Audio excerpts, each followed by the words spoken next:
And a very good evening to you on this Friday night, and welcome once again to the Blue Toon Podcast Friday Night Live. I am Colin Wires, and of course, with me as ever is Martin Smith. Martin, welcome along once again. Another Friday, another week done. How are you? I'm not bad, thanks, guys. Yourself? Yeah, not too bad, not too bad. Really looking forward to the lighter nights and everything new, which is coming in, which I'm really excited about. It's the little things these days. Lighter mornings as well. No Yeah. frost. It's the small things in life, is it? That's it. We're getting there. We're getting all. That's what it is. Pleased to say, Martin and I are obviously not alone tonight. We are joined by a man who joined the club in the summer and has certainly made a big impact in the season so far, chipping in with 4 goals and 7 assists, and a return only bettered by one man. Pleased to say we are with Craig McGuffie. Craig, welcome along. Well, big thank you to Cuff for coming on to the Blue Toon Podcast. How are you? Yeah, I'm good, Colin. How are you? Yeah, terrific. Friday nights usually good for us. Friday nights for you, what would they usually be involved? Well, I've just came in from coaching. I do a bit of coaching on a Friday, 4 till 6, and then I'll just come in, just chill, just have my dinner and feet up and stuff. But no, you're not interrupting anything on a Friday. It's just I'm laying low. Good. That's what I like to hear. Before we get really into it, just want to ask you: have you been watching the Winter Olympics? Have you been getting into it? Is it something you've enjoyed or not enjoyed? I've been watching a bit of it. To be fair, I actually quite like it. Yeah. So I could take or leave the curling. To be fair, some of it's a wee bit slow, but I don't mind the snowboarding and the tricks and stuff. But I don't know about you. You've been watching it. Curling. Yeah, I've gotten big into that. I didn't think I was into curling until this week. That's the first controversial statements of I the evening know. so far. 2 minutes in.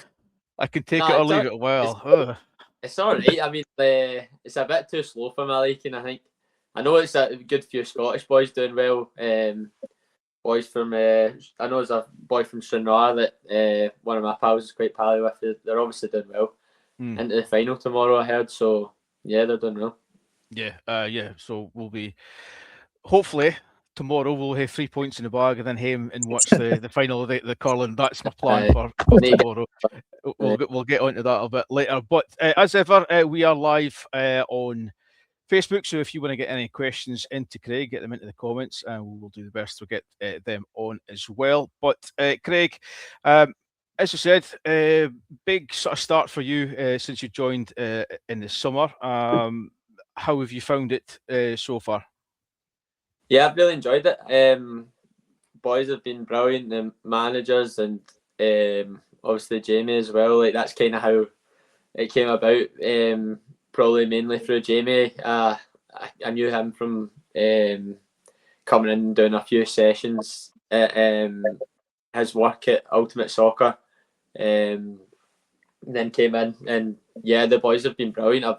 I've loved every second of it. Obviously, probably the most I've played, like started games continuously, probably in my career, which has been good. And maybe now just starting to see like getting the assists and goals and stuff, which I've been looking to add a bit more to. So yeah, I've enjoyed it a lot.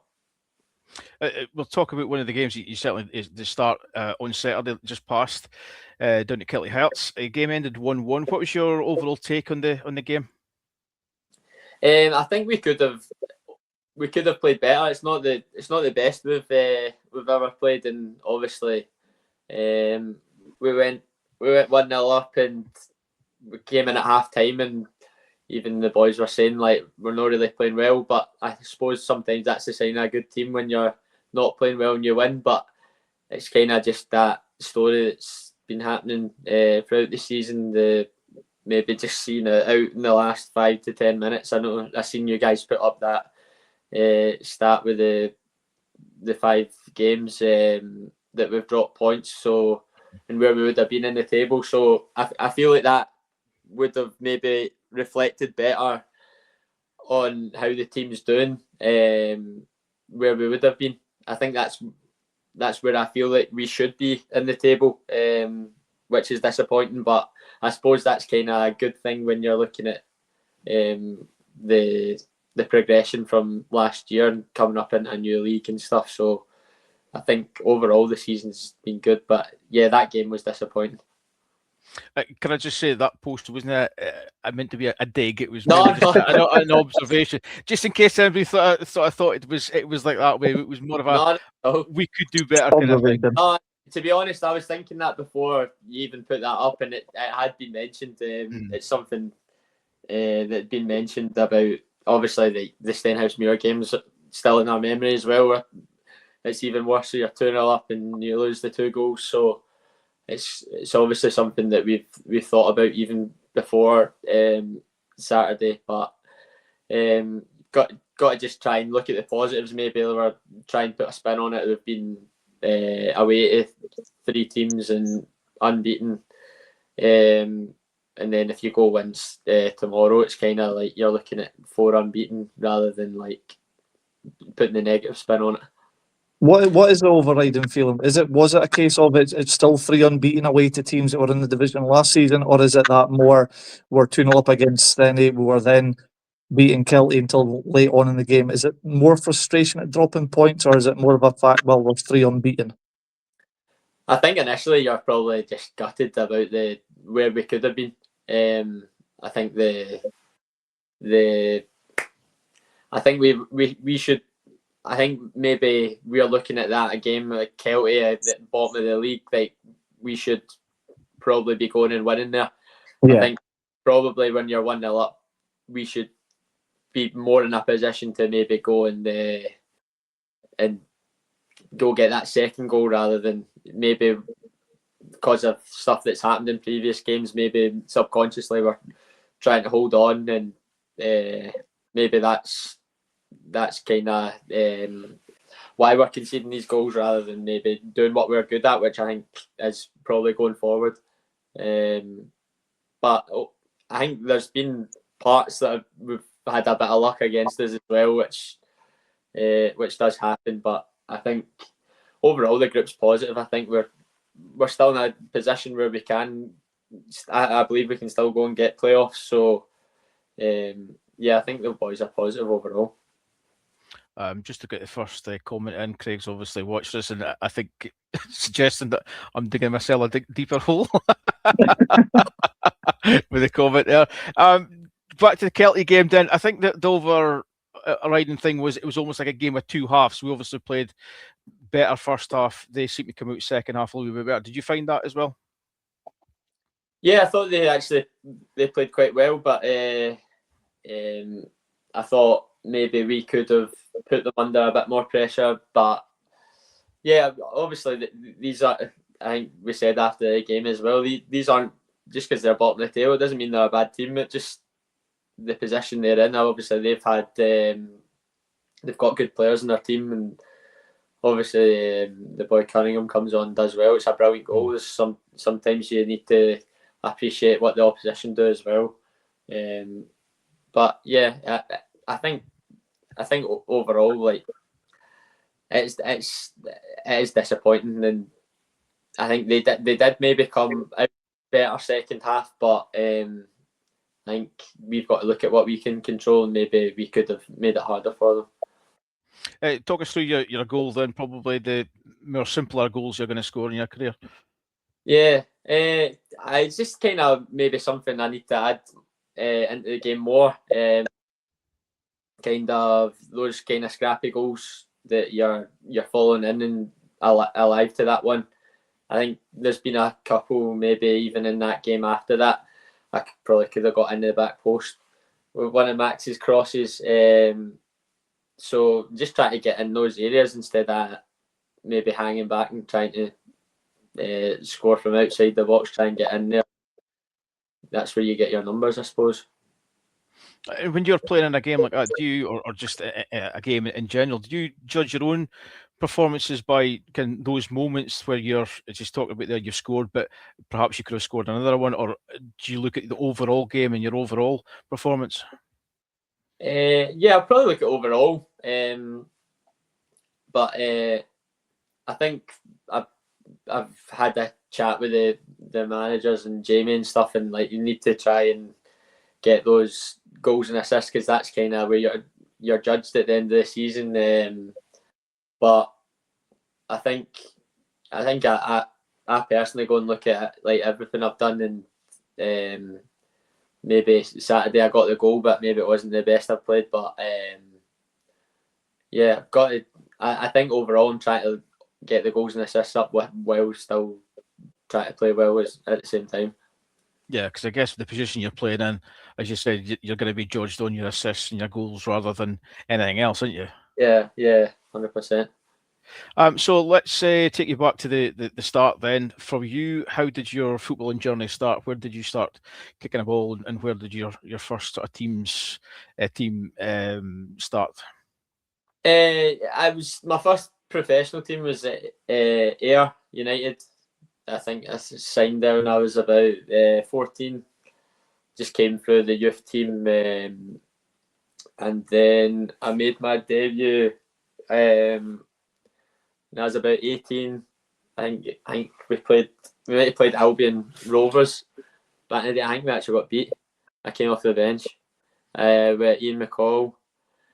He was my manager, and then came through. I was about 18. I only made one sub appearance that season, and then the season after is when I came through into the championship with Ayr.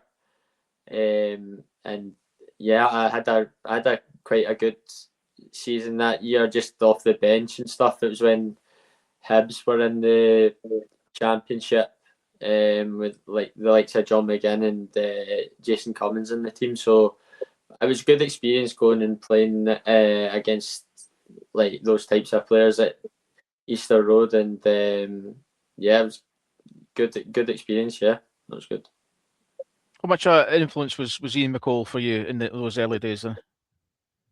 Yeah, he was a massive influence. He was, I think he kind of seen a bit of himself in me with his, because obviously I think he was a left-footed winger back in the day, and yeah, he put a lot of confidence in me and kind of chucked me in because I had a good pre-season, and he wasn't scared to just put me into the team straight away, which was good. And he obviously gave me my debut, so yeah, it was a big influence, and he gave me a lot of confidence and was saying a lot of nice things about in the media and stuff, which gave me a good boost. So yeah, it was good. And how did you find the transition from your the youth setup into the senior setup? Obviously it's different. It's quite daunting. I think I'm maybe quite a quiet guy as well, so I think it's more the social thing that I was maybe a bit different for me rather than the playing side. Obviously, you're playing. It means a lot more and stuff, and I think Ayer's a great team to come through at. And obviously, there's been a lot of boys like in my age group that came through. Obviously, in my year alone, there's Luke McCowan that came through at Ayr, Jinky Hilton that plays at Clyde now, and Alan Forrest the year above me plays at Hearts. So, and then Robbie Crawford as well. He's at Partick Thistle. So that I think that just shows you there's a lot of good talent coming through that academy, and I think that it was just I seen the likes of Alan Forrest like the year above me going and making his debut, and I think that shows you that there's a pathway there. Maybe sometimes at the likes of, if you're at Celtic Rangers and stuff, it's kind of harder to, and maybe you go a different path and go on the loan route. But I think that was good for me coming through there and getting some first team experience straight away. You said you were there when you were about 14. Was there always like a chart, maybe every year, every 6 months, whatever it was, and said, right, this is what you're progressing, and this is what you're doing well for the next year, this is where we see you going? Was that the kind of things that you had there?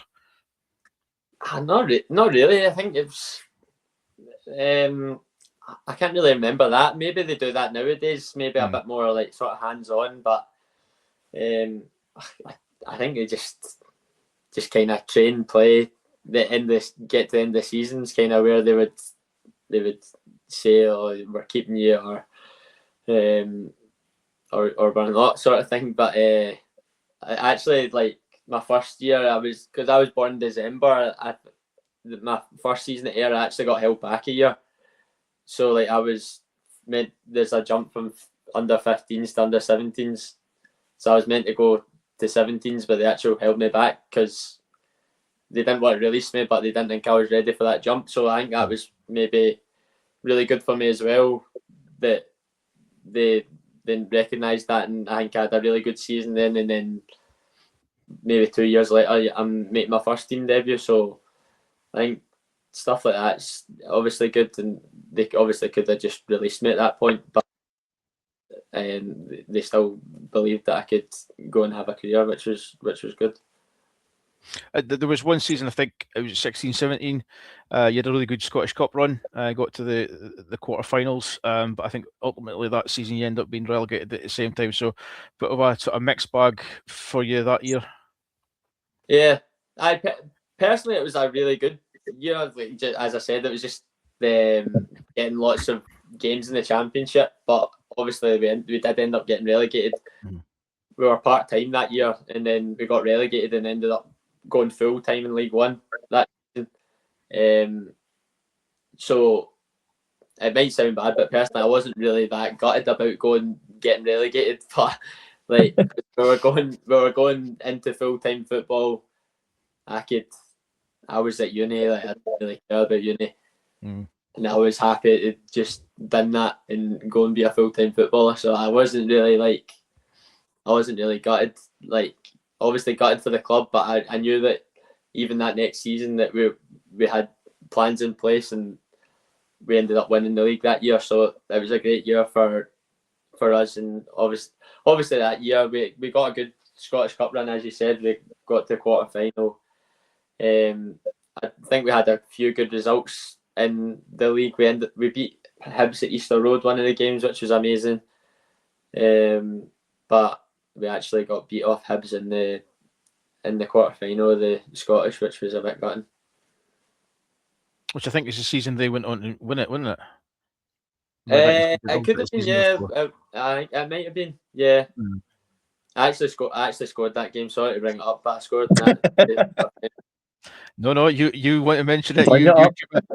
Go and describe the goal then. Can you remember it? It was actually, I don't want to blow my own trumpet here, but it was a good goal. It got goal of the Scottish Cup in that year. Just dropping that into conversation. It was a wee half volley from like 30 yards right in the top corner, but it was amazing. I'm sounding like I'm just a lot about myself. I don't really care about going out. I just care about the goal. You obviously you ended up leaving Ayr. You've played for 3 or 4 different clubs. You've played for Morton, Falkirk, Queen of the South, and Barton. Which's been the hardest part of changing clubs and moving to different clubs at different parts, different times of your career? Yeah, sometimes it's tough. Yeah, it's just obviously, as I said before, I'm probably quite a quiet guy. Maybe it takes like a wee bit more come out my shell, but I think obviously the last few years I've probably been like a year at each club. Maybe you don't actually get that time to settle, especially maybe in the lower leagues. You kind of like, you might get judged straight away, and you're getting year-to-year contracts, and then obviously you come to the end of that, and maybe you don't get the time that you maybe thought you should have got. That's probably the hardest thing. Like, you don't really have that time to settle.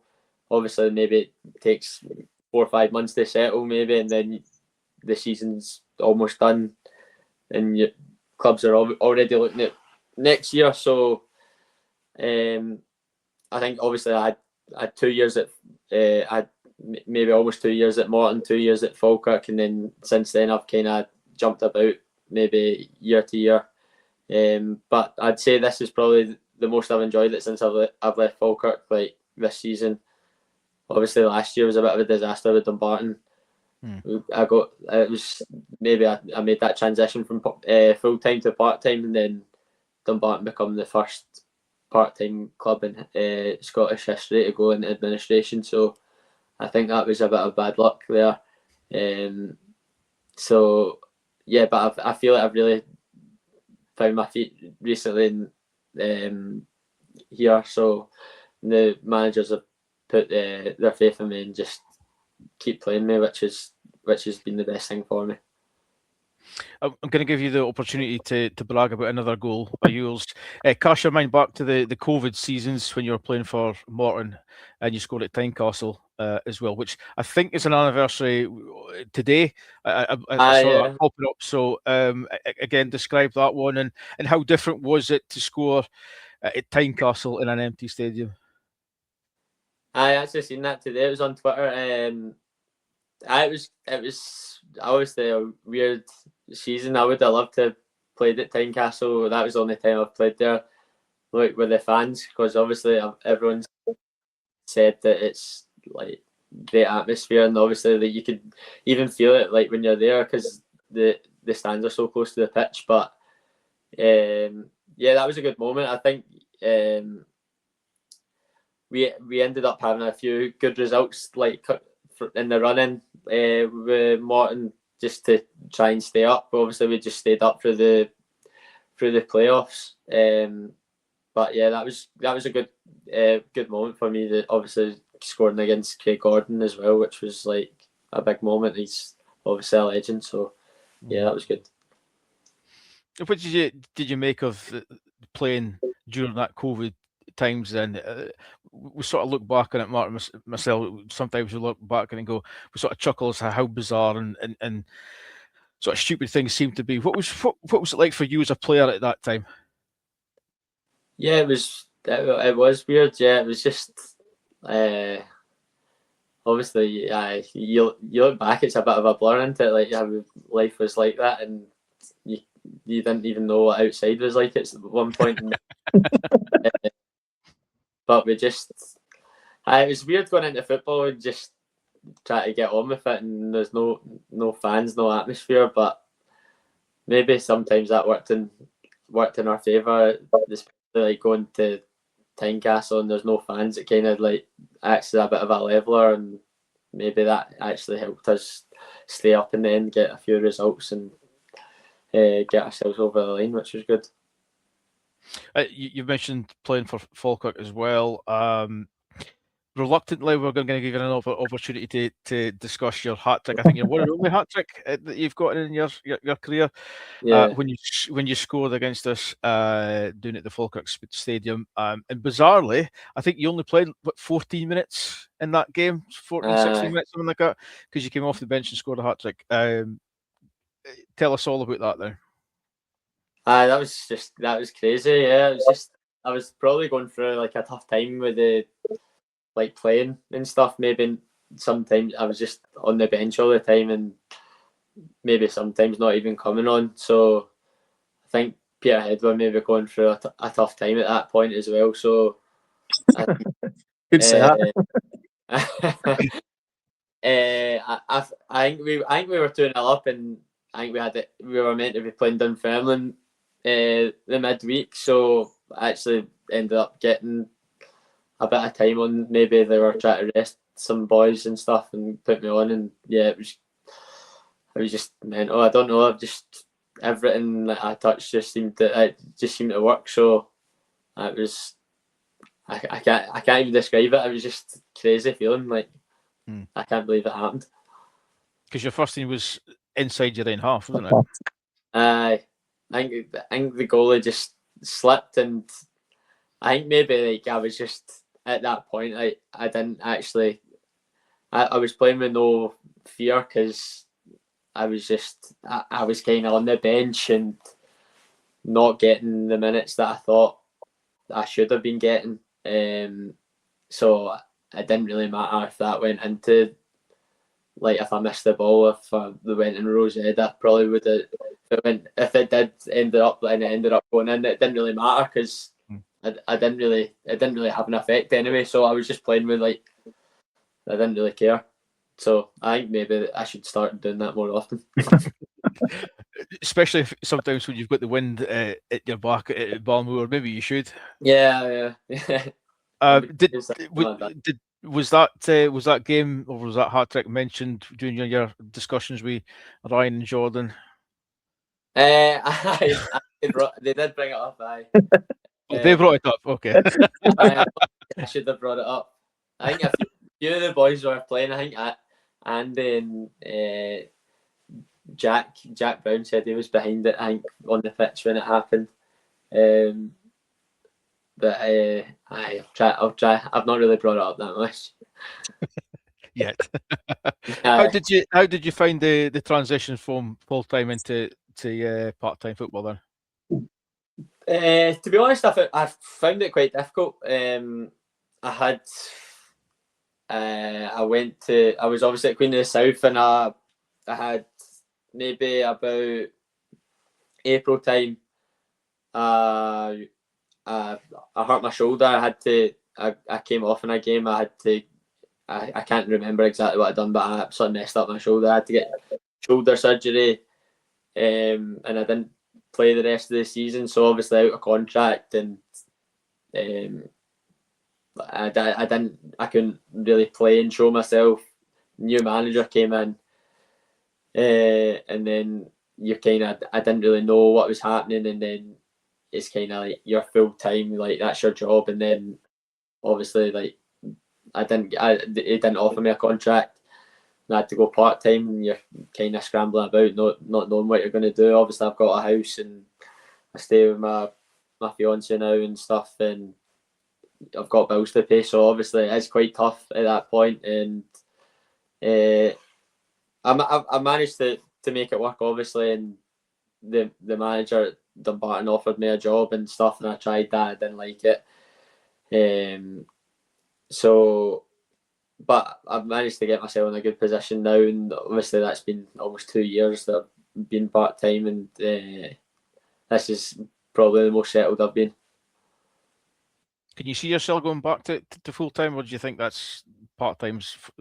I don't know. Like, if an amazing deal came up, and obviously I'm 28, I'm realistic. I know I'm not young, and but I'm not exactly old either. I'm kind of at that point where I really don't know if I ended up going and scoring 40 goals, maybe but I can't see it. We'll take that. You mentioned how your move to Peterhead happened, obviously through Jamie, but talk us through the initial sort of stages. Then, how did Jamie approach you, or was it through Ryan and Jordan that he started speaking to you? How did it come about? I think I came in and done a few sessions with Jamie, and I think he maybe mentioned it to Joe and Strax, and Joe just messaged me and said, would I be interested? And yeah, like I just obviously Dumbarton got relegated, and they offered me a new deal, but I kind of wanted to stay in League One, and obviously I just spoke to Joe, and was back and forth. Obviously it was the summer, so I was actually on a cruise with my family, and Joe was on a cruise with his family, so it was kind of hard to actually, obviously with the Wi-Fi on a boat, it was actually quite hard to like communicate. So I think I ended up signing for Peterhead when I was in Barbados or something. So like I actually just signed it on my phone, and I can't remember where I was, but somewhere in the Caribbean. So obviously I liked what Joe was saying about the club and how they play football. I think it suits me, and saying like they needed somebody probably that they didn't really have, like a left-footed attacker. Maybe it's good for set pieces as well and stuff. So it just seemed like it all clicked and stuff, and obviously I knew Seb from before as well, so, and I've seen Seb's been doing well played with Seb at Falkirk, so obviously I knew it was a good club, and yeah, it's been good. And having played against Peterhead on numerous occasions for Falkirk, and I think probably for Ayr as well, does that sort of thing come into your mind as well when a club comes in for you, your memories of playing in that stadium, or how you were treated in your visits there?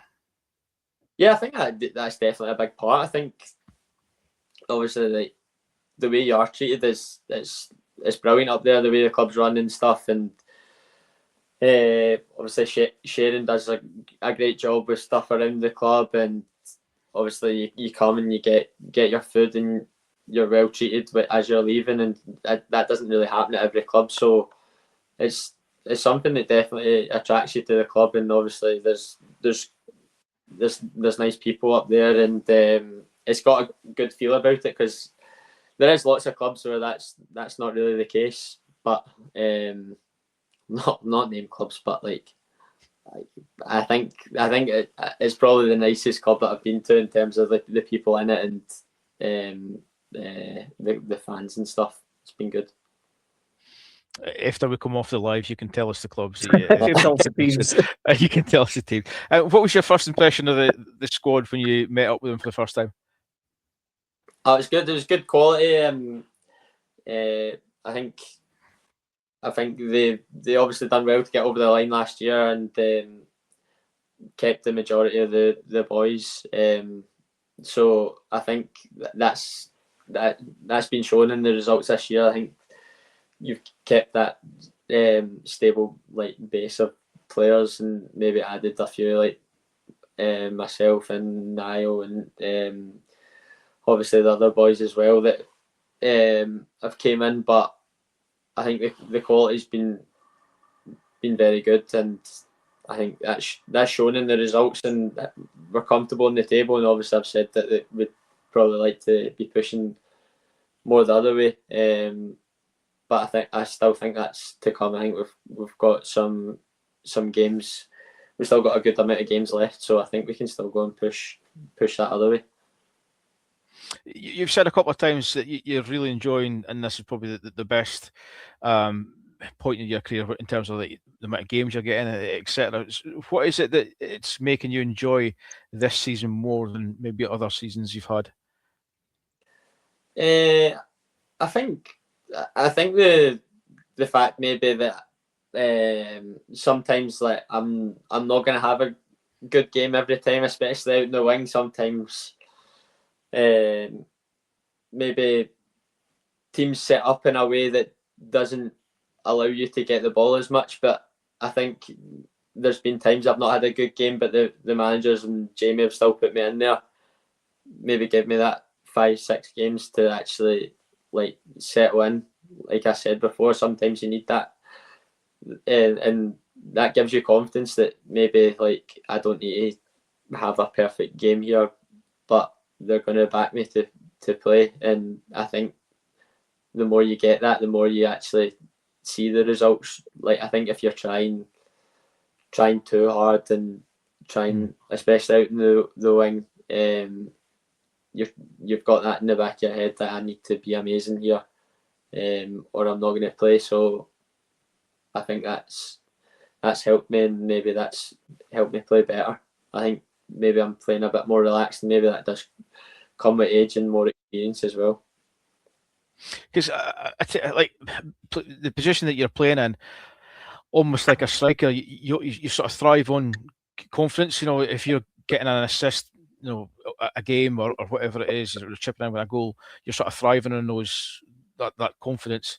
Whereas, as you said, you go through maybe spells where you can't get an assist, you can't get a goal, whatever it is, and you have those dips. So how did you sort of manage those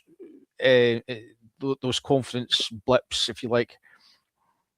How do I manage them throughout this season? Yeah. What kind of you go through periods? You said like 3 or 4 games where you maybe thought you might have gotten dropped, but you sort of keep going. And how did you sort of manage yourself and say, right, I'm still going to keep going, still play my game? Yeah, I think I've done well this season. Maybe just trying to take each game individually. I think I kind of have I do a lot more work maybe on my mental game than I ever have. I think Jamie's helped me with that. I think Jamie's quite big on that. I still do a session with him on a Thursday, like a wee 1-to-1 session, which is good for my like technical side, and we even, but a lot of the time we have a chat about maybe the mental side as well. And I think maybe in the past, as I said, maybe I'm trying too hard, but I think I'm taking each game as it is individually, not thinking about what's went wrong or things. I'm trying to focus on maybe something I've done well in training, focus on things I've done well in previous games, and then trying to bring that into Saturdays. That doesn't always work, obviously, but I think overall it's been better this season than it's been in previous ones. As we've mentioned as well, you've got 4 goals so far this season. Spartans away, Hamilton, Queen of the South at home, and then the game just on Saturday there against Kelty away for him as well. Pretty much all 3 of the 4 goals have been pretty similar in terms of you getting into the box, following up the attack. As you said there as well before, you'd like to get more goals. You'd like to chip in with getting into the box a wee bit more. Can you see yourself doing that more often then, and maybe progressing and set yourself a target, maybe 10 goals for a season? Yeah, definitely. I think it's still possible. I think there's still 12, 13 games left. Maybe I think that's still a realistic goal. I think I need to score more of those goals, because I think in the past maybe that's been a problem that I've kind of like gave myself that reputation of just scoring like a really good goal, like maybe once in a blue moon, like something like a crazy goal from outside the box, rather than like getting those ones that nobody talks about and racking up the numbers, rather than the occasional like highlight reel one. So I think that's something that I've been trying to work on, especially like the turn of the year, maybe trying to get more numbers. I think that's been happening since the turn of this year. So just trying to obviously like get those goals you're talking about in the box, and maybe try to help Shanks out with the goals. Yeah, because he's currently sitting on 15, well out in front of everybody else, and he's got four assists himself as well. So you've got a long way to try and catch him with the goal contributions. But we've got an opportunity to do that tomorrow. We've finally got a home game. It's been about 5 weeks since we've last played at home, which will be nice to kind of get back up the road again. How's the mood been in the camp this week? Been able to get a good sort of session. We see the preview with Jamie today, I think it was, or yesterday. Good numbers in training this week. Yeah, I think it's been good. I think we're looking forward to it. We've kind of tried to, as we said, put that spin on it. They were 3 unbeaten away from home with these teams that have been in the league previously, and obviously I think we've had joy against East Fife this year.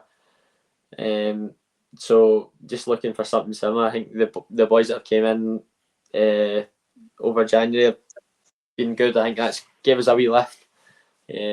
So I think we're looking forward to it. I think most boys are positive going into tomorrow. And does a match day differ for a home game? It's a home game for us, but obviously you've got a bit of travelling. But for an away game, you're maybe not so far to go. Does your day differ in terms of your preparation for those games? Yeah, well, yeah. Obviously, I just need to get up earlier and just get. We normally get a bus, but I think the bus has been broken down for I don't know how long. We've just been driving, so I think we get the bus tomorrow. We pick it up in Peterhead, so that will be good. But I think we've got to drive tomorrow, so it'll just just be driving up in the morning, the early doors. So I think that's obviously different preparation, but we had I don't really do anything much on a Saturday morning anyway. I think I noticed that when we were playing Stenhousemuir, which is 15 minutes from my house. I just ended up being bored. Like,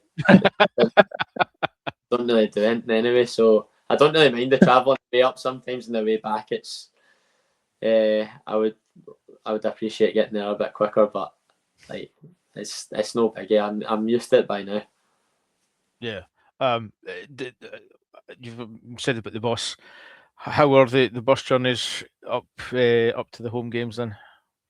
That's good. I've got a good group of boys from Glasgow. I've got obviously Andy and Dill and Cammy, and we've got a good group of boys. We've got the new boys coming in as well. I live round the corner from Dunny, so we end up travelling a lot together. So I think that's made things easier for me as well. So yeah, it's been good. I think we all get on, which is good, and they've made me feel welcome ever since I just joined. So it's been good. It doesn't matter who we speak to; it's always Andy that gets mentioned about that bus. I don't know why. He always seems to get a mention. He's a character. Well, we have a weekly badminton match, me and Andy. So if you get him on the podcast, you need to ask him who wins every week. I wonder who that might be. I'll leave that for the imagination. Yeah. Next time we'll ask him how his badminton's going. We might get a badminton racket after he if we do. Having played East Fife already twice this season, as you said, 4-1 win and a 1-0 win down there. Every game's going to be tough, as you said. But what are you expecting from this game this time round? Yeah, it will be tough. Obviously, they've got some new players. We've as you said, we've done well against them. Kind of, they're obviously a bit of a direct team, and I think we'll need to be even better than we normally are on the ball. I think we don't really want to be going up against them playing that type of game. But I think we've showed even in the away game to East Fife that we can do that side of the game as well. I think we didn't really play our type of game that day. We were quite resilient and ended up getting that 1-0, which is good. But I think I'm expecting a tough game from them. Obviously, they'll be well drilled and stuff in what they do. So, but I'm feeling confident, so it should be good. I don't want to put too much pressure on you, but as I said, it's been like 5 weeks since we played at Balmoor. We're dying to go there and obviously get the win. So you guys will obviously want to be playing at home as well for a long while. So are you expecting a wee bit of kind of pressure? But do you think it'll be more of a demand to get a result tomorrow? Yeah, I think so. I think obviously because we've not had a win in a while. Obviously that's been due to different circumstances. Obviously we've had a lot of games called off, and we've had those draws as well. We've had the 3 draws in a row. So I think that there's obviously pressure. I think you're getting to that point where you want to be looking, maybe cutting yourself adrift from the teams at the bottom and maybe looking the other way. So I think that's coming to that time where you need to start putting the points on the table. You can't really be saying, "Oh, like we played well, but we didn't get the result." It's kind of doesn't really matter how we get the result. I think we need to just be putting points on the board at this point. Yeah, and it's a big opportunity to get a gap to or from East Fife as well, with 2 games in hand as well. Yeah, exactly. Yeah, I'm not sure. Are we on the same points as them just now, or maybe they're one behind? One point, I think it is, or 2 points, something like 1 point. So, yeah, obviously, you're trying to look at Alloa and Queen of the South above us rather than looking behind us. So, but as I said, I think we've got a couple of games in hand. Still think that's possible, but games in hand are only as good as if you win them. So, yeah, I think it's going to be a big game tomorrow, and hopefully carry the momentum into the following games. Yeah, tomorrow's going to be a good game. I think there's a weird rivalry sort of brewing there between the two clubs as well, having spent so much time in League Two together and obviously coming up as well. So it will be good. But Craig, thanks very much for joining us tonight, for giving up your Friday. Obviously, your contribution this season with your 4 goals. And your 7 assists has shown the hard work that you've put in this season already. So best of luck with tomorrow's game as well. And hopefully we get another assist or a goal for you to add to that tally. Thanks very much, guys. Thanks for having me. Yeah, that was good. I enjoyed that. And yeah, hopefully get the win tomorrow for you. Yeah, so thanks very much for everyone who has tuned in live and been listening or were watching. Appreciate you all getting involved. We'll be back again with another Friday Night Live very shortly, and of course we'll be back, Martin and myself, with our regular episode of the Blue Tune podcast on Monday. But gentlemen, enjoy the rest of your Friday night, and we'll see you hopefully after tomorrow's game with another 3 points. Cheers.